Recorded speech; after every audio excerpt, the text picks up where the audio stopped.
How to deal with a toxic boss, the psychology they don't want you to know. You don't even notice when it starts.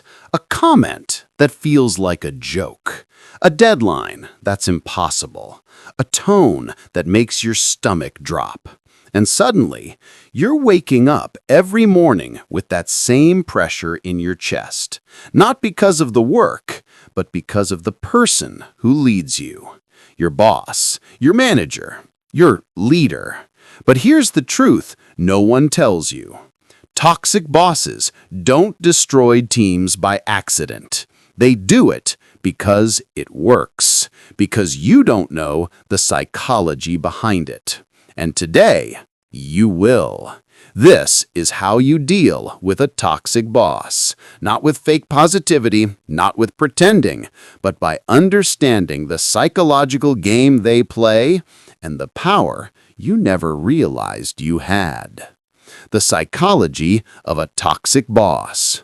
Toxic bosses rarely look toxic at the start. They look confident, or strict, or high standards. Some even look charming. But underneath all that, there's always one thing: insecurity. Deep, hidden insecurity. Every toxic boss is terrified of one thing: being exposed. They fear people smarter than them, people who work harder, people who show potential. That means you. So what do? They attack the threat before the threat becomes visible. That's why they nitpick your work. That's why they micromanage every decision you make. That's why they dismiss your ideas in meetings. That's why they praise everyone else except you. Not because you're bad, but because you're good. Because you make them feel replaceable.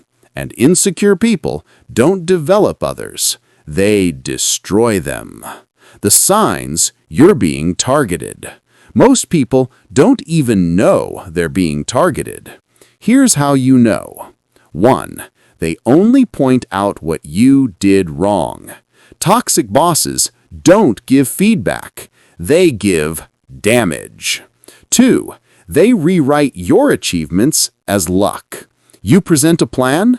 They say, you just got lucky. 3. They micromanage you, but not others. This isn't leadership style. It's control. 4. They isolate you from information, because an informed employee is a powerful employee. 5. They give you impossible tasks, then punish you for failing. This is not an accident. This is a system designed to break your confidence until you start believing you are the problem. But you're not. You've just been dealing with someone who feeds on power because they have nothing else. The 3 types of toxic bosses. Type 1, the narcissist. They need admiration. They need control. They need the room to revolve around them. They hate when you shine because your success is a threat to their illusion. Type 2, the insecure micromanager. They trust no one because they don't trust themselves.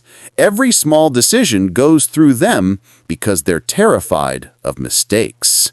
Your ideas? Threatening. Your independence? Unacceptable. Type 3, the corporately protected bully. HR loves them because they hit targets. Upper management loves them because they get things done. But behind closed doors, they destroy people. Quietly, efficiently, and with a smile.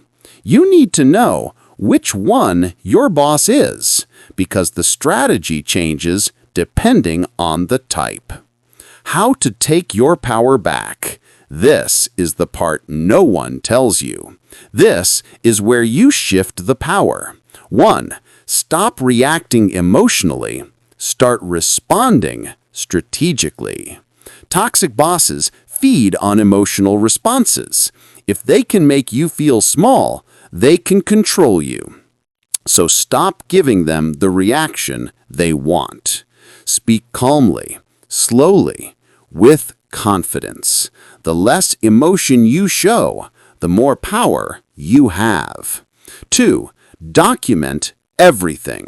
Not in your notes app, not in your mind, not later. Right now, every day.